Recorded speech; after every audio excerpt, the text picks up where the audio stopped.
Père 5563, Torah 7, selon le manuscrit de Rabbeinu. Et quelles sont les lois que tu placeras devant eux? Nos sages de mémoire bénie ont affirmé. Devant eux signifie que cet ordre concerne autant l'homme que la femme. Il est rapporté dans la Mechilta, les disciples peuvent étudier sans parvenir à comprendre.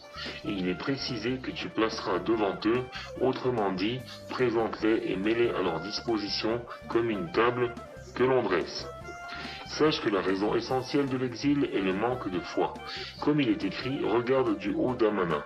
La foi, Emouna, est synonyme de prière. Comme il est écrit, et voici les mains de Moshe étaient foi. Que le Targum traduit main tendue en prière. Telle est la notion de miracle qui transcende la nature, car la prière se situe au-delà de la nature. Si la nature impose sa loi, la prière quant à elle est en mesure de modifier cette nature. Il s'agit là du principe de miracle qui requiert de la foi, car l'homme doit croire à l'existence de celui qui modifie les choses selon sa volonté. Ainsi, l'essence de la foi, et par conséquent celle de la prière et des miracles, n'existe qu'en terre d'Israël. Comme il est écrit, habite la terre et nourris-toi de foi. L'essentiel de l'élévation des prières est là-bas, comme il est écrit, c'est ici la porte du ciel. C'est pourquoi, lorsqu'Abraham faillit en demandant comment saurais-je, il apporta atteinte à l'héritage de la terre qui relève de la foi et de la prière, entraînant ainsi l'exil d'Égypte. Et c'est précisément Yaakov et ses enfants qui descendirent en Égypte, car ils représentent les 12 versions du rite de la prière. Et il, donc l'Éternel, les fit descendre de l'Égypte. Quant à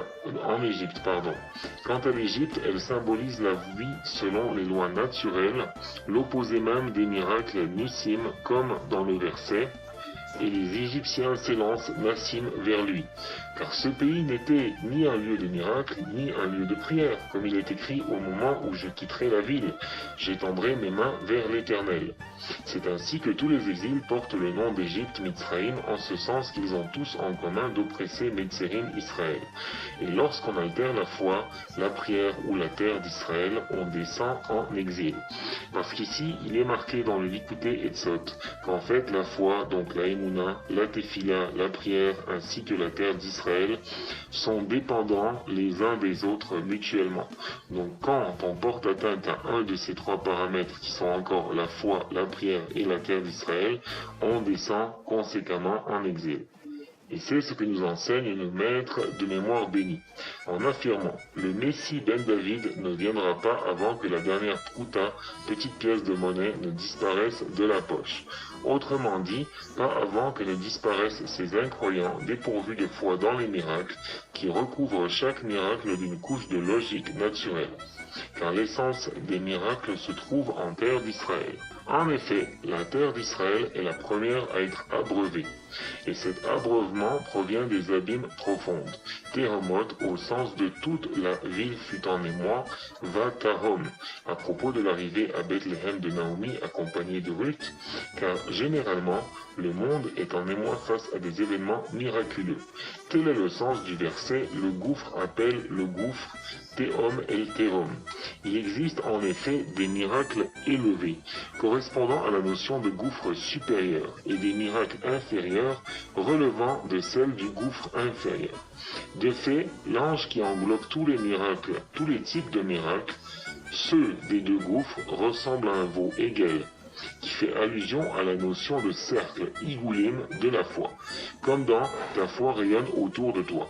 Toi dont les lèvres sont ouvertes, prita, et ce qui renvoie à la notion de prière, comme il est écrit « Éternel, ouvre mes lèvres », qui englobe tous les miracles. Telle est l'explication de « avant que la dernière prouta », c'est-à-dire avant que la dernière pièce de monnaie disparaisse de la poche. Car il existe des personnes qui justifient par des explications selon les lois naturelles toutes les sortes de miracles inclus et incarnés dans l'ange dont les lèvres, prita, sont ouvertes. Mais lorsque ceci disparaîtra, que la foi Emouna abondera en ce monde, alors le Messie viendra, car la délivrance en dépend fondamentalement, comme il est écrit, regarde du haut d'Amana. Cependant, Il est impossible de parvenir à la foi sans la vérité. Comme le Zohar le rapporte à partir du verset « La justice sera la ceinture de ses reins » et la foi. La justice, c'est-à-dire la foi. Cela est expliqué par quand la justice s'allie à la vérité, elle est appelée vérité. En outre, il est impossible de parvenir à la vérité sans se rapprocher des justes et sans suivre leurs recommandations. Ainsi, lorsqu'elle accepte leurs conseils, la vérité se grave sur la personne comme il est écrit « Toi, tu désires la vérité ». Lorsque tu désires la vérité, alors dans le secret des cœurs, dans mon fort intérieur, tu m'enseignes la sagesse. En effet, les conseils que l'on reçoit d'eux des justes relèvent de la dimension du mariage et de l'union intime. À l'inverse, lorsque l'homme reçoit des conseils venant de personnes mauvaises, cela équivaut à un mariage avec les forces du mal, comme dans le verset Ève à propos du serpent qui incarne le mal, le serpent m'a séduite, Issiani, dans le sens de Nisuin, mariage. En effet, les conseils que Chava, donc Ève, a reçus du serpent, correspondent à la notion de mariage d'union, et c'est par le biais de cette union qu'il répandit en elle l'impureté. Ce n'est que lors du don de la Torah sur le mont Sinaï que cette impureté cessa, car Israël y reçut les 613 commandements, ou saints conseils, et contracta une alliance de sainteté. Et pour quelle raison le conseil est-il appelé mariage? Parce que les reins conseillent, ils constituent les organes de reproduction produisant la matière séminale. On peut en déduire que lorsque nous recevons un conseil de quelqu'un, nous sommes dans une situation équivalente à recevoir sa semence. Tout, donc la valeur de ces conseils, dépend donc de la nature de cet homme. S'il est un méchant ou un juste. C'est pour cela que la Torah affaiblit, donc vraiment, elle affaiblit les forces d'un homme, matish en hébreu, et réduit la vigueur de l'homme, elle affaiblit la force qui le pousse à fauter. Elle est également appelée sagacité Tushia, car elle contient 613 conseils, comme le rappelle le verset « À moi le conseil et la sagacité ». Ces conseils sont assimilés au mariage, à l'union intime qui affaiblit la force de l'homme. Les conseils du juste sont une pure semence de vérité. Tel est le sens de « Et moi, je t'avais planté comme une vigne de choix, Sorek ». Le contenu de ce verset est lié à la délivrance, comme nous le voyons dans « Je leur ferai entendre le signal Esreka et je les rassemblerai ». De quelle manière est-on délivré? Grâce à la pure semence de vérité que représentent les conseils des justes grâce auxquels on accède à la vérité. Cela, les conseils justes, nous délivrent lorsque la vérité se transforme en foi et lorsque cette dernière est associée à la vérité. Tout ceci amène à la rédemption. Donc amène la rédemption. Lorsque l'homme reçoit des gouttes de l'intellect du juste, il reçoit son conseil comme nous l'enseigne le verset « Toi, tu désires la vérité. Dans mon fort intérieur et par mes reins, tu m'enseignes la sagesse. Ainsi, j'ai le mérite de recevoir des gouttes du cerveau, de l'intellect par l'intermédiaire du conseil que je reçois d'eux, des justes. Je pourrai alors accéder à la vérité, car ces gouttes du cerveau sont qualifiées de pure semence de vérité. Et sache que par le commandement des franges, tzitzit, l'homme est préservé du conseil du serpent, de l'union avec le méchant et de la débauche sexuelle. Et tzitzit représente en effet une protection contre l'immoralité, comme le rapporte les Tikkunim à propos du verset. Après l'enivrement de Noach, Shem et Yafet prirent la couverture, la déployèrent tous deux sur leurs épaules. Il s'agit là d'une allusion au tzitzit, mais ils ne virent pas la nudité de leur père, car les tzitzit recouvrent la nudité. Cham, en revanche, symbole du mauvais penchant, qui chauffe et incite le corps de l'homme à fauter, et maudit, comme qu'il est écrit, maudit soit Kenaan, fils de Cham. Le serpent aussi est maudit après avoir conseillé Chava, tu es maudit d'entre tous les animaux. La couverture de Noach, c'est-à-dire les tzitzit, est une protection contre les conseils du serpent et son impureté. Ceci également fait allusion à ce à quoi il est dit dans la bénédiction de Yosef, un fils fertile, Ben Porat Yosef, un fils fertile pour l'œil, donc Ben Porat. C'est par les tzitzit qui observent mes tzitz depuis le treillis. Donc Yosef, a bénéficié d'être un fils fertile, Ben Porat. Il a été préservé du mariage avec le serpent, notamment avec l'histoire de Potiphar, de l'union avec l'autre côté, les forces du mal, la femme de Potiphar. Pour bénéficier du mariage de sainteté, c'est le sens de Porat au sens d'union intime comme prou où vous croissez et multipliez. La débauche est provoquée essentiellement par l'intermédiaire des yeux, comme nous le voyons avec Shimshon fut entraîné par ses yeux, ou encore dans le schéma Israël, ne vous égarez pas à la suite de votre cœur et de vos yeux. Ainsi, la protection offerte par les tzitzit, donc la protection des tzitzit, les yeux, constitue une protection contre le conseil du serpent, donc un conseil d'immoralité. L'homme peut alors recevoir les conseils du juste, qui est une semence pure de vérité. C'est la signification des paroles de Rabba Barbar Hana. Voici ce qu'a m'a dit ce marchand ishmaélite. Viens, je vais te montrer le mont Sinaï. Je l'ai suivi et j'ai vu des scorpions autour de lui, qui ressemblaient à des ânes blancs. C'est alors que j'ai entendu une voix céleste qui disait « Hélas pour moi qui ai juré, car à présent que j'ai juré, qui pourra me délier de mon serment ?» Viens, je vais te montrer le mont Sinaï, correspond à la notion des conseils, car c'est à cet endroit qu'ils reçurent les 613 conseils. J'ai vu des scorpions autour de lui, ce sont les conseils du serpent des méchants qui empêchent de recevoir la recommandation des justes, la semence de vérité, qui ressemblait à des ânes blancs, allusion au juste, qui assure une protection contre l'incitation du serpent à la débauche, comme l'ont affirmé nos sages de mémoire bénie, qui est puni le plus pour ne pas avoir mis à ses franges des fils blancs ou bleus, et de répondre, ce cas est comparable à celui d'un homme, un roi qui aurait ordonné qu'on lui apporte un seau en or, allusion aux fils bleus, et un seau d'argile, les fils blancs. En d'autres termes, Hamri, donc les ânes, se réfèrent à Homer, vêtis, argile et chou, qui sont blancs, allusion au fil blanc, principale couleur des franges de nos jours. J'ai entendu une voix céleste qui disait « Hélas pour toi qui es juré ». Rabbeinu Shmuel Rashbam explique qu'il s'agit d'une référence à l'exil. Grâce au tzitzit, car nous pouvons obtenir le conseil des justes et accéder à la vérité, et par la suite de la foi. Par le mérite de la foi survient la délivrance, et c'est pourquoi le sage entendit Dieu regretter l'exil, d'avoir expulsé les enfants d'Israël, car les tzitzit blancs furent la cause de tout cela. C'est là l'explication de « et tels sont ». À chaque endroit où figure le terme « tels sont », c'est pour ajouter « motif » quelque chose de plus à ce qui figurait auparavant. C'est dans ce cas une allusion à Yosef, qui représente la notion de préservation de la pureté sexuelle, allusion au tzitzit. Les lois, référence à pure semence de vérité, comme il est écrit, les lois de vérité sont vérité.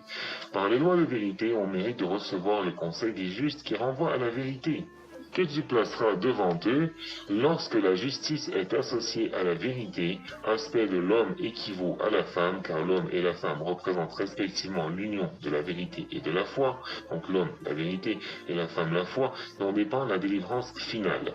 Et cela s'explique de la sorte.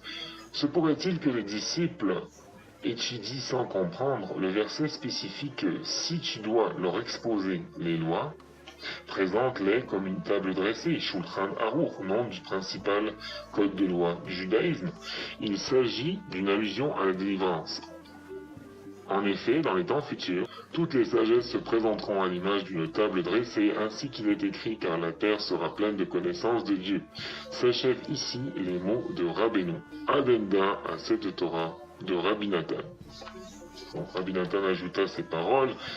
La prière est synonyme de foi, qui à son tour est synonyme de miracle, car le miracle est au-dessus de la nature et fait appel à la foi, comme nous l'avons vu plus haut dans la section numéro 1, paragraphe 1. La prière est propice à la mémoire, car la prière correspond à la foi. L'oubli se produit lorsqu'une chose que nous ne connaissions pas a acquitté notre esprit. Et c'est la caractéristique de ce qui nous permet de connaître comme... Non, désolé. L'oubli se produit lorsqu'une chose que nous connaissions a quitté notre esprit. Et conséquemment, c'est la caractéristique de ce qui permet de considérer comme prédéterminé les mouvements des astres que l'homme croit permanents, établis et définis, dans l'espace et dans le temps jour après jour. Et cela va à l'encontre de la foi. Il en va tout autrement que l'homme croit vraiment à la réalité de celui qui peut à tout moment, comme bon lui semble, modifier les lois de la nature, puisqu'il transcende le temps. Il n'y a dès lors nulle place pour l'oubli, puisque Dieu peut modifier le mouvement des astres à sa guise. C'est quelque chose qui défie tout ce que les gens dénués de foi disent, mais pourtant c'est la chose véritable, selon la foi. Et donc regarde à présent l'incroyable profondeur des paroles de nos maîtres de mémoire bénie. Les lettres mêmes et sa mère qui étaient gravées dans les tables de la loi tenaient miraculeusement leur forme ronde et carrée et n'auraient pas dû permettre à leur contenu de tenir dans une pierre traversée par les lettres. Et ces deux lettres mêmes et sa mère, donc masse, oubli, symbolise la perte de mémoire. À ce propos, nos sages enseignent, on ne peut comparer celui qui révise son étude 100 fois à celui qui la révise 101 fois.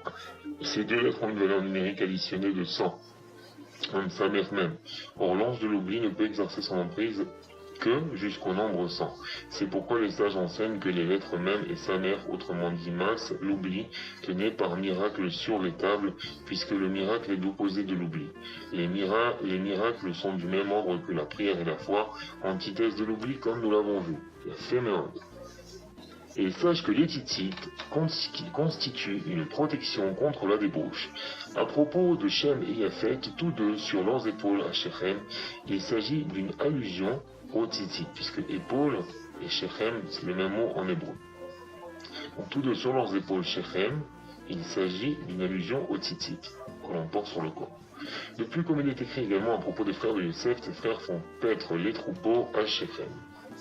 C'est également une allusion au titi, protection contre la débauche, pour préserver sa pureté sexuelle qui s'applique à Yosef, en référence à Yosef, à Tzadik, qui justement a gardé le brit. C'est la raison pour laquelle Yaakov dit à son fils Yosef, tes frères font paître des troupeaux à Shechem, et puisqu'il s'agit de ta qualité spécifique, donc Shechem, l'épaule qui correspond au titi que l'on met sur l'épaule, soit sur le corps, alors à ce moment-là, puisqu'il s'agit à toi, Yosef, de ta qualité spécifique, dès lors, je veux t'envoyer auprès d'eux, car Yosef incarne la qualité de Yesod, pureté sexuelle. Et vous noterez ici un petit ajout très sympathique. Il est marqué que l'homme doit travailler justement de par le fait qu'il n'a pas gardé le brit. D'accord? C'est en fait une klala, une malédiction, car quand quelqu'un faute avec le brit, il transforme les 39 bénédictions en 39 malédictions, que Dieu nous en préserve, les 39 travaux du Mikdash en 39 coups qu'on recevait, et tout ça c'est par le manque de pureté sexuelle. Et conséquemment, c'est ce qui fait que l'homme doit travailler à la sueur de son front. Or, un animal, donc qui est encore dans le règne animal, qui ne s'est pas purifié, alors à ce moment-là, il transporte un gros joug sur ses épaules, comme on le voit avec l'âne ou avec encore le taureau ou autre. Néanmoins, l'homme, sa qualité est d'être debout, donc a priori de ne pas porter une charge sur ses épaules, mais bien une charge spirituelle qui est comparée au tzitzit et au talit, qui représente justement la pureté sexuelle, qui permet à l'homme d'être debout, et donc d'avoir un joug spirituel sur ses épaules, qui, du fait, l'empêche d'avoir un joug matériel, comme il est rapporté par Rabbi Shimon bar Yochai, et également dans le Pirkei Avot. Donc ceci était juste un petit ajout entre vous et moi. Et donc continuons. Ceci, c'est ce que signifie le verset, et moi je t'avais planté comme une vigne sorek de choix. Quand on reçoit les conseils du juste, on reçoit les gouttes de son intellect. Le mot sorek peut être rapproché du shuruk, qui désigne la voyelle ou, formée de 3 points, comme mentionné ici, que le Tikkunim 53, dans le Tikkun Zohar, nomme les 3 gouttes. Et c'est le même concept que les 3 cerveaux, car la goutte provient du cerveau et parvient par les reins, qui sont les organes de reproduction et qui sécrètent le liquide séminal. Et en fait, l'intellect prend naissance dans le cerveau pour descendre ensuite aux reins qui, comme nous l'avons vu, ont le pouvoir de conseiller. Ces 3 cerveaux correspondent aux notions de le cœur s'est épaissi, et les oreilles, etc., et ses yeux, etc. De peur que ses yeux ne voient clair, que ses oreilles n'entendent et que son cœur ne comprenne, qu'il ne s'amende alors et ne soit sauvé. Alors on parle ici de celui qui refuse de s'attacher au juste, de peur qu'il ne voie et ne se repente. En revanche, lorsque l'homme parvient à s'attacher au juste et reçoit de leurs conseils, il correspond aux reins qui conseillent, car ces derniers font partie des organes de reproduction. Il reçoit donc la goutte du cerveau, qui se divise en 3 gouttes, en 3 cerveaux. Il est en mesure de voir de ses yeux, d'entendre de ses oreilles et de comprendre avec son cœur ce qui correspond aux 3 cerveaux. Il se repentira et il sera guéri. Et moi, je t'avais planté comme une vigne, pure semence de vérité. Comprends cela. Et c'est ce qui est explique les premières paroles de Rabba bar bar Hana. Ce marchand ishmaélite m'a dit, Rabbeinu Shmuel explique ce qu'évoque le marchand ishmaélite. Ishmaël représente toujours l'idée de prière comme il est écrit parce que Dieu a entendu Shama ton affliction. Que le Targum traduit par parce que Dieu a entendu ta prière. Cela fait donc référence à la foi. Le mot marchand serait est rapproché de l'expression Sephor, entouré qui fait allusion à la foi comme il est écrit ta foi t'entoure. Ce qui explique également le verset à propos de la relation de Ruth et de Boaz qui est à l'origine de la royauté du roi David. Tu étendras le coin donc tu étendras le coin de ton manteau sur ta servante, car dans les titites de sainteté qui se placent aux quatre coins du vêtement, les canefs coins du commandement correspondent à la préservation de l'alliance de pureté et à l'union de sainteté. Tel est le sens de la question du prophète Haggai. S'il arrive que quelqu'un transporte de la chair consacrée dans le coin canef de son habit et qu'il mette ce pan de vêtement en contact avec du pain, en effet, le fait de porter atteinte à la préservation de l'alliance cause de manque de pain, comme nous l'avons mentionné plus haut dans le commentaire, comme il est écrit, car pour une femme prostituée, on peut être réduit à aller chercher une miche de pain, que Dieu nous en préserve, comprend cela. Mais une petite note qui renforce énormément, c'est qu'il est marqué ailleurs que le fait d'être attaché au juste, même si nous-mêmes nous n'avons pas atteint la rectification de l'alliance soit du brique, le simple fait d'être attaché au juste, du moins dans le cœur, et de l'aimer vraiment de tout son cœur, donc nous permet d'avoir accès à sa préservation de l'alliance à lui-même, et c'est considéré à ce moment-là comme si nous-mêmes on avait préservé le brique. Donc on prend cela également puisque c'est très important, ça permet de ne pas désespérer. Alors son arc est resté plein de vigueur. De là, le berger d'Israël, le rocher, éveille Israël. Av, Han ou Vnin. Un père et ses fils. Donc en araméen, Avran ou Vnin. Correspond à la prière, c'est-à-dire Yaakov et ses fils qui incarnent les 12 portes de la prière. Remède pour guérir un malade, regardez les tzitzit. Le secret de ce remède se trouve dans le verset où Yaakov malade est visité par son fils. Voici que ton fils Yosef va te voir, car tous ces mots font allusion au tzitzit, à la somme totale des fils des fils qui enroulent des enroulements et des nœuds, donc qui forment les nœuds des tzitzit, et ainsi Israël en fut fortifié. Baruch Adonai Leolam, Amen ve Amen, que nous puissions avoir le mérite de comprendre, de lire, de réétudier 101 fois et d'appliquer cette Torah avec tout ce qu'elle contient, tous les tzadikim et Rabbi Nachman Me'uma.